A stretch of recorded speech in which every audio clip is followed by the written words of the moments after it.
Hello बच्चों, क्या हाल है? बढ़िया ना? गुड। तो अच्छा, हम लोग प्रीवियस क्लास में सॉलिड स्टेट स्टार्ट कर चुके थे एंड इन दैट पार्ट हम लोग बेसिक्स कॉन्सेप्ट देखे थे, सच एज सॉलिड्स को हम किस बेसिस पे क्लासिफाई करते, on the basis of arrangement of atoms and on the basis of interatomic force of attraction. Okay, इन दो बेसिस पे हमने उसको क्लासिफाई किया था। In the on the basis of arrangement मेरे पास क्रिस्टलाइन एंड अमॉर्फस सॉलिड था, and on the basis of force मेरे पास टोटल 4 टाइप्स के सॉलिड्स थे: ionic solid, molecular solid, covalent solid and metallic solid. We already discussed that part. Okay, and after that हम लोगों ने कुछ basic term define किए थे, सच एज लैटिस किसको बोलते हैं, ओके, एंड लैटिस पॉइंट्स क्या होते हैं, यूनिट सेल्स क्या होते हैं, इन सब चीजों के बारे में हम लोग डिस्कशन कर चुके थे। And apart from this we already discuss that there are total 7 types of crystal system. There are total 7 types of crystal system and total 14 types of Bravais lattice we have. Okay, हम इन चीजों तक का discussion already कर चुके हैं। Okay, and we already discuss that on the basis of lattice point we have total 4 type of crystal: primitive और simple cubic, face centred, body centred and end centred. ये सब बेसिक टर्म थे जिसके बारे में हम लोग ऑलरेडी डिस्कशन कर चुके हैं। अब आज से जो पार्ट स्टार्ट हो रहा है, they are actually the main solid part. Okay, तो जैसा कि हम लोगों ने लास्ट क्लास में है ना यूनिट सेल के बारे में देखा था ना कि व्हाट इज यूनिट सेल, और हम लोगों ने आपको बोला था कि हम लोग सारा का सारा पार्ट यूनिट सेल के बेसिस पे ही करेंगे। सपोज किसी क्रिस्टल का मेरे को स्टडी करना है, उस क्रिस्टल के स्टडी को करने के लिए यदि आप उस यूनिट सेल के स्टडी को कर लेते हैं देन मेरा काम हो जाता है। आई थिंक हम लोग इस चीज के बारे में डिस्कशन कर चुके थे ना कि क्रिस्टल के स्टडी को करने के लिए फर्स्ट ऑफ ऑल आपको उस यूनिट सेल के स्टडी को करना पड़ेगा, एंड यदि आपने उस यूनिट सेल की स्टडी को कर लिया देन आप समझो कि आपने पूरे क्रिस्टल के बारे में स्टडी कर चुके हैं। ओके, तो यूनिट सेल सबसे बेसिक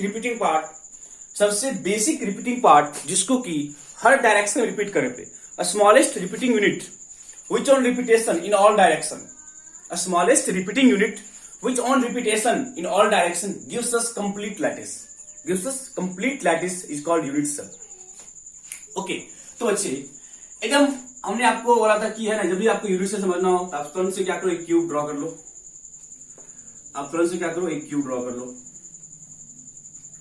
क्यूब ड्रॉ कर लिए। तो हमारे पास जो यूनिट सेल है उसमें मेरे पास क्या क्या कहां पे लैटिस पॉइंट है हम लोग बात किए थे। कॉर्नर पे हो सकता है, फेस पे हो सकता है, बॉडी के सेंटर हो सकता है, एज पे हो सकता है।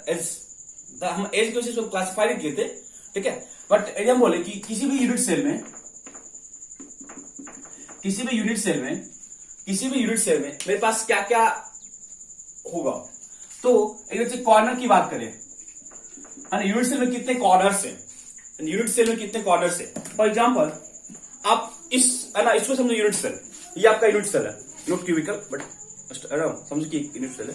तो इसमें कितने कॉर्नर्स होते हैं? देखो, कॉर्नर्स मतलब क्या होगा, ये वाला कॉर्नर, ये जो पार्ट है ना, ये कॉर्नर है। 1 2 3 4 4 इस फेस है ना, इधर है, और 4 1 2 3 4 बस। तो total corner in unit cell कितना हो गया मेरे पास? टोटल मेरे पास 8 कॉर्नर है। अंडरस्टूड? इन यूनिट सेल ये बच्चे आपका कॉर्नर है, 1 2 3 4 5 6 7 8, टोटल 8 कॉर्नर है। ओके, एंड ये बोलेगा यूनिट सेल में बच्चे फेस की बात करेगा। फेस कितने होते हैं? फेस किसको बोलते हो?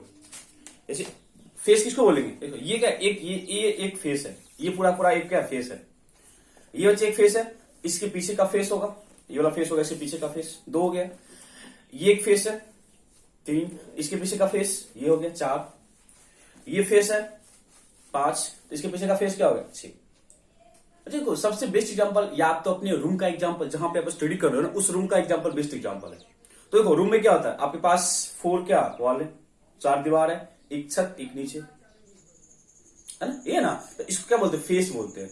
ठीक है, 4 दीवार हो गया, एक छत हो गया, एक क्या हो गया जो आपका नीचे का जो पार्ट है, ठीक है। तो टोटल मेरे पास जो फेस है वो फेस कितने होते हैं, 6 होते हैं।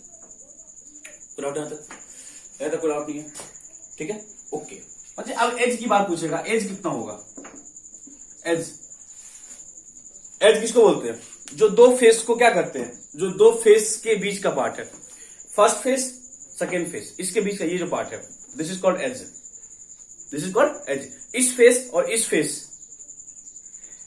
ये फेस और ये फेस किसी एक कॉमन लाइन के थ्रू होगा, ऊपर का फेस नीचे का फेस किसी एक कॉमन लाइन के बीच होगा, this common line, this one, this is called edge. अब ऐसे से देखो कितने एज हो गए, first, second, third, fourth, clear है? फिफ्थ नीचे वाला, sixth, seventh and eighth, eighth. But ये भी तो एज है ना, देखो तो ये जो पार्ट है, ये जो पार्ट है, ये भी पार्ट तो एक एज है ना, ये भी पार्ट एक एज है ना। देखो हमने क्या बोला, 1 2 3 4, 8 + 4 कितने हो गए, 12। 8 + 4 कितने हो गए, 12। अगर फिर से आप अपने रूम के एग्जाम्पल लो, तो रूम में सपोज किसी एक वॉल और छत को देखो, वो किसी एक है ना, एक लाइन के क्या है, थ्रू, मतलब एक कॉमन लाइन के थ्रू है, they are called edge, they are called edge. तो मतलब कि सिंपल फिर से जाते हैं, ये फेस और ये फेस इस एज के थ्रू है, ये फेस और ये फेस इस एज के थ्रू है, ये फेस और ये फेस इस एज के थ्रू है, ये फेस और ये फेस इस एज के थ्रू है, ठीक है। 4 ऊपर है, 4 नीचे हो गया, 8 ये हो गया, 1 9 10 11 और 12, ठीक है। तो मेरे पास टोटल जो एज है, एज कितने होते हैं, 12। डाउट किसी का होता है? इट मीन किसी भी है ना यूनिट सेल में, किसी भी यूनिट सेल में, किसी भी यूनिट सेल में, ठीक है, किसी भी यूनिट सेल में मेरे पास 8 कॉर्नर होते हैं, किसी भी यूनिट सेल में मेरे पास 8 कॉर्नर होते हैं, 6 फेस होते हैं और 12 एज होते हैं, ओके। अपार्ट फ्रॉम दिस आपको पूछेगा face diagonal, out of this आपको पूछेगा फेस डायगोनल। अच्छा फेस डायगोनल मतलब क्या होगा कि एक फेस का डायगोनल, पता है डायगोनल क्या होता है, दो ऑपोजिट कॉर्नर को क्या करना, मिलाना, दो ऑपोजिट कॉर्नर को मिलाना, उसको डायगोनल बोलते हैं। तो एक बच्चे देखिए, 1 2, देखो तो यदि हम बस यदि हम ऊपर वाले फेस को स्टडी किए, तो ऊपर वाले फेस में मेरे पास 2 डायगोनल आ रहा है, देखो तो एक फेस में 2 डायगोनल आ रहा है, देखो तो यदि हम सिर्फ ऊपर वाले फेस की बात करें, तो ऊपर वाले फेस में मेरे पास 2 डायगोनल है, देखो तो ऊपर वाले फेस में पास क्या है, 2 डायगोनल है। इट मींस मेरे पास टोटल 6 फेसेस हैं, 1 face containing 2 diagonal, then total मेरे पास 12 फेस डायगोनल होंगे, मेरे पास टोटल 12 फेस डायगोनल हो गए। अंडरस्टूड और नो? चेक करना, मेरे पास टोटल 12 फेस डायगोनल होगा, ठीक है। मतलब एक फेस में 2 ऑपोजिट कॉर्नर को क्या करना, मिलाना, उसको क्या बोलते हैं, फेस डायगोनल, उसको क्या बोलते हैं, face diagonal. And one is called body diagonal. Body diagonal कितना बोलोगे, मतलब देखो इस फेस, इस कॉर्नर को मिलाना, ये एक बॉडी डायगोनल है, इस कॉर्नर को मिलाना, ये आपका एक बॉडी डायगोनल है, इसको मत मिलाना, ये फेस का डायगोनल हो गया, ठीक है, 2 हो गए, ठीक है। अब देखो आप इसको मिलाना, 3 हो गया, ठीक है, हम अपोजिट को मिला रहे ना, ये 1 हो गया आपका, ये आपका 2 हो गया, ये आपका 3 हो गया, अब कोई छूटा है, ठीक है। मतलब अपोजिट कॉर्नर को मिलाने में मेरे को कितने डायगोनल्स मिल रहे हैं, ठीक है, कितने डायगोनल्स मिल रहे हैं। अब देखना बच्चे, ठीक है, मतलब हम इसको ऐसे रखे, इससे इस कॉर्नर पे आ गए, ठीक है, इससे इस कॉर्नर पे आ गए, ठीक है, और इससे हम सामने वाले पे आ गए, ठीक है। अब देखो बच्चे, अब एक हमारा छूट रहा है, और वो जो छूट रहा है ना, अब देखो, और देखो इस कॉर्नर को हम लिए थे, ऊपर से नीचे आ गए, ठीक है। रूम में तो बेसिक एग्जांपल है आपका, रूम में देखना 4 कॉर्नर है ना, चारों कॉर्नर के अपोजिट को मिलाओ, मिल जाएगा। यहाँ पर डायग्राम का मेरे को दिक्कत हो रहा है, 1 मिनट रुक जाओ, हम डायग्राम का फ्रेज बनाते हैं।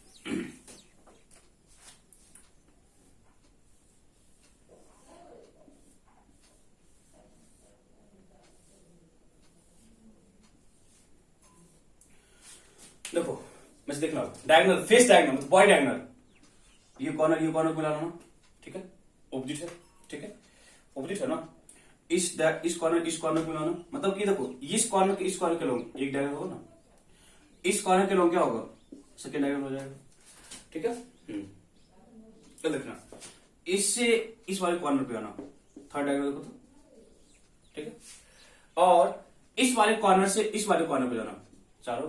अब इसकी बात कर रहे हैं हम, दो ऑपोजिट कॉर्नर की बात कर रहे हैं, not in a face but body के सेंटर से मूव करे, बॉडी का डायगोनल।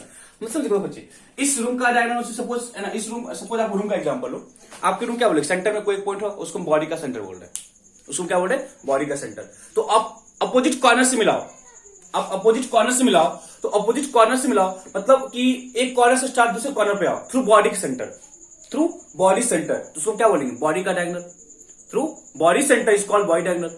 तो हम देखो पीछे क्या था, फेस डायगोनल, उसमें क्या था, हम किसी एक फेस में ही दो कॉर्नर को मिला रहे थे ना, हम एक फेस में ही दो कॉर्नर को मिला रहे थे, उसको क्या बोलते हैं, फेस डायगोनल बोलते हैं। बट बॉडी डायगोनल किसको बोलेंगे, दो ऑपोजिट कॉर्नर को मिलाओ, तो ऑपोजिट कॉर्नर को मिलाओ but through body centre, but through body centre is called body diagonal, is called body diagonal. तो ये चीज हो रहा है ना, मतलब इस कॉर्नर से यहां तक जाएंगे फर्स्ट, इससे यहां तक आओगे सेकंड, इससे यहां तक आओगे थर्ड, एंड इससे यहां तक जाओगे फोर्थ। मतलब मेरे पास टोटल 4 बॉडी डायगोनल है।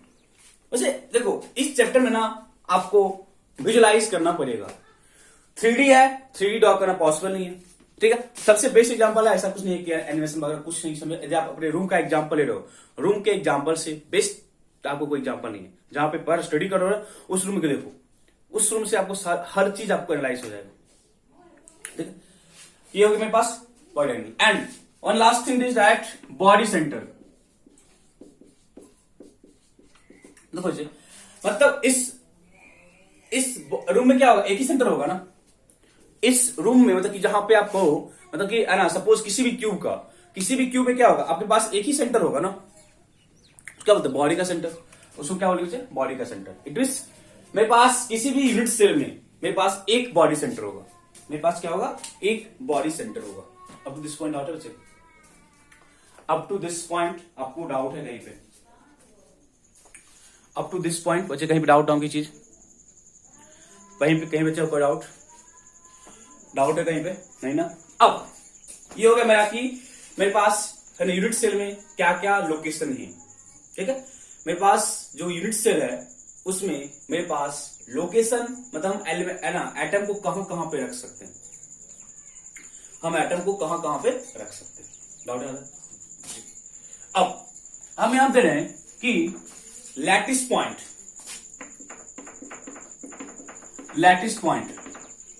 मतलब क्या बोलते हैं कि किसी भी लैटिस में आप एटम्स को, आयंस को या मॉलिक्यूल्स को किस किस लोकेशन पे रख सकते हो, they are called its lattice point, they are called its lattice point.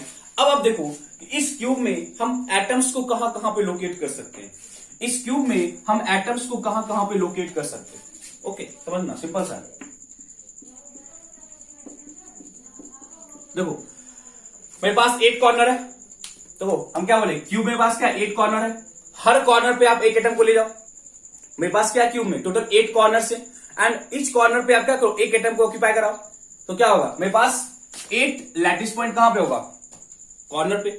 मतलब 8 एटम या 8 आयंस या 8 मॉलिक्यूल्स को हम कॉर्नर पे एक है ना, क्या बोलते हो, है ना, रख सकते, एलोकेट करवा सकते। 8 कॉर्नर हो गए, 6 फेस है तो फेस पे रख, मतलब हर फेस के एक सेंटर पे रख दो, हर फेस के एक सेंटर पे रखो।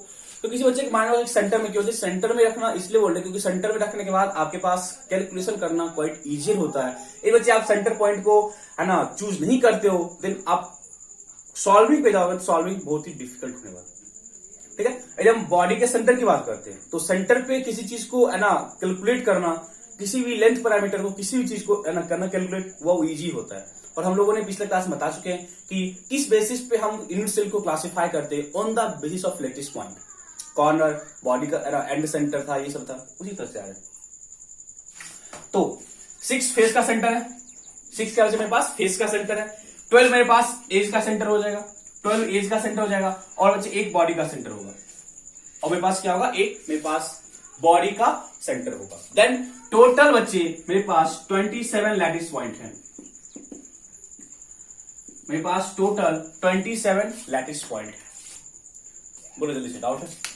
लैटिस पॉइंट मतलब कि किस किस लोकेशन पे आप किसी भी एटम्स आयन से मॉलिक्यूल्स को ऑक्यूपाई करवा सकते हो, they are called its lattice point. And in unit cell मेरे पास टोटल 8 कॉर्नर है, तो 8 कॉर्नर पे हम एटम को रख सकते हैं। टोटल 6 फेस है, तो उस फेस पे हम एटम को रख सकते हैं। टोटल 12 एजेस है, तो हम वहां पे एटम को ऑक्यूपाई करा सकते हैं। एंड मेरे पास एक बॉडी का सेंटर है, हम वहां पे एटम को ऑक्यूपाई करा सकते हैं। It means we have total 27 lattice point. We have total 27 lattice point. Understood है बच्चे? Up to this point doubt है, मतलब एटम्स को कहां कहां पे हम लोकेट करवा सकते हैं, they are called its lattice point. Good, okay. देखो हम कुछ सब बेसिक पार्ट देख रहे हैं, सबका यूज हम आगे करेंगे, हर हाल में करेंगे, ठीक है? ये सब चीज आपको माइंड में होना चाहिए। आई थिंक इसमें कुछ रट्टाफिकेशन नहीं है, आप एनालाइज इजिली कर सकते हो। कंप्लीट देखो कंसेप्चुअल चैप्टर है, हम भाई बोल चुके हैं। यहाँ पे कुछ भी, या हम फर्स्ट क्लास में बता देते हैं, यहाँ पे कुछ भी ऐसा एक पॉइंट नहीं है जो कि आपको याद करना पड़ेगा। हर चीज का विजुअलाइजेशन है, हर चीज को आपको एक ना स्मार्ट वे से थिंक करना पड़ेगा। और इसमें 3D विजुअलाइजेशन है, तो आपको जब भी क्वेश्चन सॉल्व करोगे तो विजुअलाइजेशन पे वर्क करना रेदर देन रट्टाफिकेशन, ये best way according to me. Good, next वाला चीज है ना, यूनिट सेल में length parameter.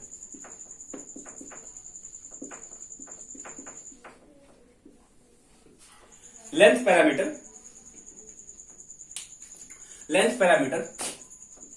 That is simple सा है ना, यूनिट सेल मैथमेटिकल टर्म है। मैथमेटिकल टर्म से तो आप इसमें है ना, आई थिंक हमसे ज्यादा कंफर्ट आप फील कर रहे हो। मैथमेटिकल टर्म है, ठीक है? मैथमेटिकल टर्म है, तो देखते क्या है, सिंपल सा, ठीक है बच्चे? देखो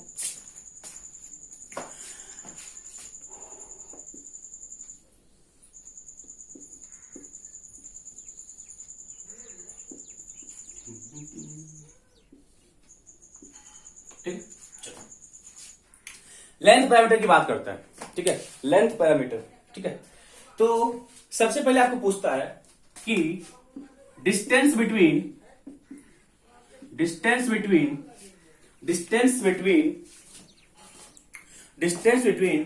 टू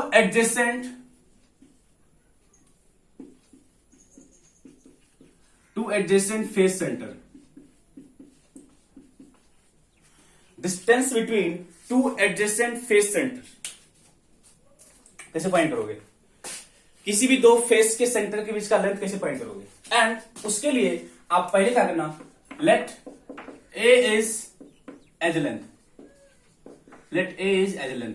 मतलब इसमें आप ये समझ चलो कि ये जो पैरामीटर है ना, ये जो है ये आपका एज लेंथ है, ये आपका ए है। क्यू है, क्यू में हर लेंथ क्या होगा, बराबर होगा। क्यू में क्या होगा बच्चे, हर लेंथ क्या होगा, बराबर होगा। तो मेरे को क्या बोला कि दो एडजेसेंट की बात कर रहा है, दो एडजेसेंट फेस के सेंटर के बीच का डिस्टेंस कितना होगा, दो एडजेसेंट फेस के सेंटर के बीच का डिस्टेंस कितना होगा। मैथमेटिकल टर्म है, हम लोग इजिली कर सकते हैं calculate. Distance two adjacent face centre, देखो जैसे किसी फेस को ले लो, क्या फर्क पड़ता है? सपोज हम इस फेस के सेंटर को लिए, देखो हम इस फेस को, सपोज इस फेस का सेंटर यहां पे, और एडजेसेंट बोला तो हम इस फेस के सेंटर की बात कर लेते हैं। मतलब आपको इस डिस्टेंस को निकालने की बात कर रहा है, ये डिस्टेंस आपको निकालना है, ये डिस्टेंस मेरे को निकालना है, ठीक है? तो कैसे निकालोगे? लेट बच्चे, देखो बच्चे, ये जो पूरा लेंथ है ना, देखो ये लेंथ कितना होगा, देखो ये पूरा लेंथ कितना है, ए है, तो डेफिनेटली बोलोगे बच्चे ये लेंथ a/2 होगा। देखो ना, मतलब कि है ना, देखो पूरा का पूरा लेंथ कितना था, ये पूरा लेंथ कितना है, ए है ना, आप उसके सेंटर पे एक पॉइंट को लोकेट कराओ, a/2 होगा। तो यहां पे क्या बोलोगे, ये लेंथ कितना होगा, a/2 ही होगा ना। देखो तो क्योंकि ये पूरा का पूरा लेंथ कितना है, ये पूरा का पूरा लेंथ कितना, ए है। जब ये पूरा का पूरा लेंथ ए है तो ये कितना होगा, a/2 होगा। हम फेस के सेंटर पे लोकेट कर रहे हैं। देन अब बताओ एंगल कितना है, 90 डिग्री। देन पाइथागोरस थ्योरम, मतलब ये जो लेंथ है, सपोज हम इस लेंथ को बोले ए ओ बी, तो लेंथ ए बी कितना हो जाएगा, अंडर रूट a/2 का स्क्वायर प्लस a/2 का स्क्वायर, कितना हो जाएगा, कितना का बच्चे, अंडर रूट 2 a/2 का स्क्वायर। देखो तो ठीक है, that is a/2 into √2, that is a/√2। बोल सकते ये लोग बचेगा। मतलब किसी भी यूनिट सेल में किसी भी दो एडजेसेंट फेस के सेंटर के बीच का डिस्टेंस, बहुत रैंडमली क्वेश्चन पूछ जाता है, रैंडमली क्वेश्चन पूछेगा। मतलब किसी भी दो फेस के सेंटर के बीच का डिस्टेंस, किसी भी दो फेस के सेंटर के एडजेसेंट फेस के सेंटर के बीच का डिस्टेंस कितना होगा, a/√2। ऐसा भी आप रेक्टिफिकेशन नहीं है, आपको कॉन्सेप्ट समझना है कि दो फेस का सेंटर है तो किसी भी दो फेस से है ना सेंटर को आप ले लो, किसी भी दो फेस के सेंटर को ले लो, ठीक है। तो सपोज बच्चे हम क्या बोले, देखो आपको सपोज है ना इस बोर्ड पे कोई पॉइंट है, ठीक है, और है ना सपोज हम है ना इस ऐसे समझो ना कि सपोज छत है और छत के बगल में आपका दीवार है, तो उस दीवार पे एक पॉइंट समझो, एक पॉइंट आप छत के सेंटर में समझो, तो छत के सेंटर का पॉइंट और इस दीवार के पॉइंट मतलब इस बीच का आपको लेंथ फाइंड करना है, ठीक है। तो इस एज के थ्रू जाओगे ना, समझ बच्चे विजुलाइज कर सकते हैं, ठीक है। दो एडजेसेंट फेस बोला मतलब इसके कॉर्नर और इसके कॉर्नर पे फेस, इसके कॉर्नर और इसके कॉर्नर पे सॉरी सेंटर पे, इस सेंटर पे और इस सेंटर पे कोई पॉइंट है, आपको इसके बीच का डिस्टेंस फाइंड करना है, ठीक है। यहां पर आपको 2D दिख रहा होगा, इसको 3D समझ के निकालना होता है, इसको 3D विजुलाइज करना पड़ता है, तब जाके आप फाइंड कर सकते हो, आप इसके थ्रू इजीली फाइंड कर सकते हो, ठीक है। क्लियर है, क्लियर है ना। मतलब किसी भी दो एडजेसेंट फेस सेंटर पे डिस्टेंस कितना होगा, a/√2, a/√2, ठीक है। Two adjacent edge two adjacent edge to distance between two adjacent edge centre, distance between two adjacent edge centre, ठीक है। टू एडजेसेंट एज सेंटर कैसे करोगे, कुछ नहीं, देखो सपोज ये एज का सेंटर है और इस एज का सेंटर है, देखो इस वाले एज के सेंटर, इस वाले एज सेंटर की बात कर रहा है और बच्चे आपको इस वाले एज सेंटर की बात कर रहा है, ठीक है। तो ये डिस्टेंस कितना होगा, a/2, अगेन बोलोगे a/2 बच्चे, और ये डिस्टेंस कितना होगा, a/2 होगा, अंडरस्टूड है। देखो तो ये डिस्टेंस कितना होगा, a/2, और ये भी कितना होगा, a/2, इसके बीच का डिस्टेंस बोल रहा है, इसके बीच का डिस्टेंस ये बोल रहा है, अगेन लगाओगे a/2, ये एंगल कितना होगा, 90 होगा, तो कितना हो जाएगा, a/√2 ही होगा ना। अब जस्ट देखो क्या दिक्कत है, a/√2 ही होगा ना, मतलब हर एंगल 90 है, a/2 है, a/2 है, इसके बीच का डिस्टेंस कितना होगा, a/√2 हो जाएगा, दैट इज ये भी आपका सेम आंसर है। Distance between two adjacent face center and distance between two adjacent edge center is exactly same and they are equal to a/√2 and they are equal to a/√2। Visualization most important है। किसी भी दो as की बात कर रहा है, किसी भी दो एज की बात कर रहा है, किसी भी दो एज की सेंटर की बात कर, मतलब कि सपोज ये एक एज का सेंटर है और इस एज का सेंटर है, आपको ये डिस्टेंस निकालना है। इस एज के सेंटर और इस एज के सेंटर में आपको एक डिस्टेंस निकालना है, तो ये a/2 है और ये भी क्या है, a/2 है, और एंगल कितना है, 90 है, ये कितना होगा, a/√2 हो जाएगा। मतलब हम फिर से बोल रहे हैं, रूम को विजुलाइज करो, मतलब किसी दो एज के एडजेसेंट एज के सेंटर की बात करो, ठीक है। और जब एज का सेंटर है तो आधा डिस्टेंस है, a/2 हो गया, तो उसके बीच का डिस्टेंस कितना होगा, a/√2 हो जाएगा, a/√2 हो जाएगा। आई थिंक डाउट नहीं आता, डाउट नहीं है ना, तो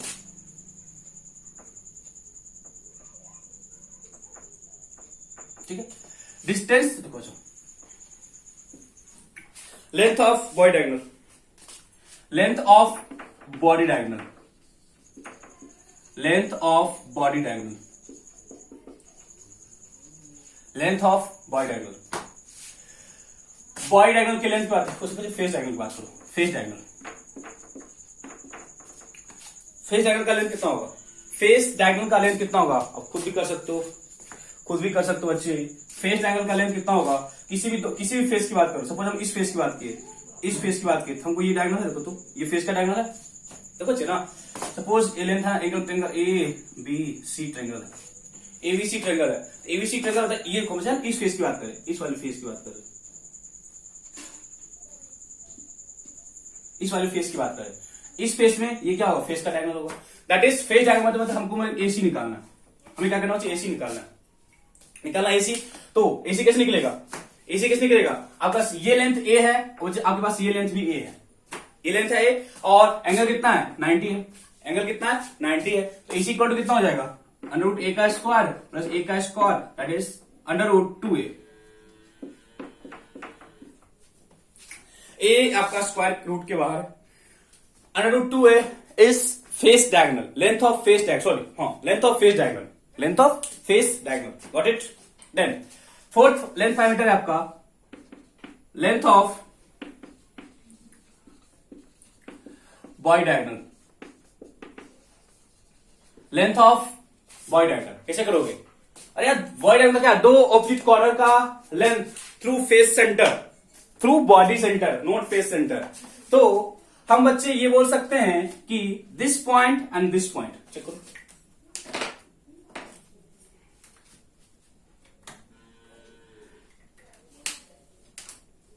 चलो आपको इस लेंथ की बात कर रहे हैं, देखो तो वाई डायगोनल मतलब आप ये समझ लो एडी, तो एडी की बात कर रहे हैं, एडी की बात कर रहा है, क्या बोलोगे? अच्छा एडी निकालने के लिए हमको इस लेंथ की बात चाहिए और मेरे को ये लेंथ चाहिए, देखो तो ये लेंथ आपका √2 है और ये लेंथ आपका ए है, देखो तो बच्चे जब किसी बॉडी डायगोनल की बात करोगे, किसी भी बॉडी डायगोनल के लिए आपका जो फेस डायगोनल है वो क्या बन जाएगा? बेस बन जाएगा। देखो तो किसी भी बॉडी के डायगोनल के लिए, किसी भी बॉडी के डायगोनल के लिए जो आपका फेस का डायगोनल है वो क्या बनेगा? वो क्या बनेगा? आपका बेस बन जाएगा। और जो है ना उसके है ना कोरस्पॉन्डिंग जो एक एज आएगा वो परपेंडिकुलर होगा। मतलब इस बॉडी डायगोनल के लिए ये जो है ये क्या बन गया? बेस बन गया और ये क्या बन गया? परपेंडिकुलर बन गया। तो अगेन पाइथागोरस थ्योरम, तो एडी इक्वल टू क्या लिखोगे? √2a का square plus a square that is √3a। Check करो, face diagonal √2a, body diagonal √3a, समझ रहे? रट्टा लगा लो, समझना इसमें कुछ नहीं है, समझना यहाँ पे कुछ भी नहीं है। Face diagonal √2a, body diagonal √3a, distance between two adjacent face a by √2, distance between two adjacent edge a by √2। Got it? बोलो डाउट है किसी को? किसी एक सिंगल पॉइंट डाउट है? किसी भी सिंगल पॉइंट डाउट है नहीं ना? बच्चे मेरे पास था लेंथ पैरामीटर, हम लोगों ने अभी तक बच्चे लैटिस पॉइंट के बारे में स्टडी किया एंड हम लोगों ने लेंथ पैरामीटर के बारे में स्टडी किया। एंड देन आप मोस्ट इंपोर्टेंट पार्ट स्टार्ट करेंगे, that is sharing of lattice point with other unit cell.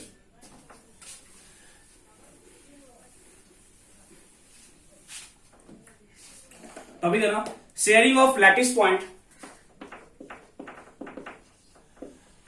Sharing of lattice point with other unit cell.